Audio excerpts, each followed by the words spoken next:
Hello everyone, it is January 3rd, 2026, and I have finished my third book of the year. I am on a roll. Today's book that I finished is called The Quarry Girls. This is another one of my alphabet challenge books. Again, if you don't know, basically the challenge is to read a book that starts with a different letter of the alphabet.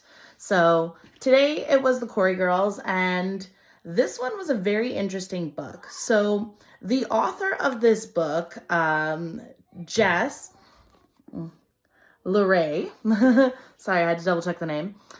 She grew up in Minnesota in like the late 70s, and there were three unsolved murders, or like murders that became cold cases for a while. Two of them, they now know who the people were behind them.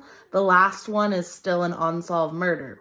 So basically, this whole book, she took the whole thing about growing up in St. Cloud, Minnesota, and having these unsolved murders over her head, and she kind of turned it into a novel. So basically, this takes place over the summer of 1977, and what happens is there's these girls and they start to go missing, and people in this small town aren't who they seem to be. And our protagonist, two of her friends go missing in the book, and she's trying to piece together the puzzle and try and figure out like how they went missing and like why and stuff like that. And then there's another girl at the beginning of the book who goes missing who she doesn't know. And it's basically like a bit of a mystery, a bit of a thriller, but overall it was a really good book.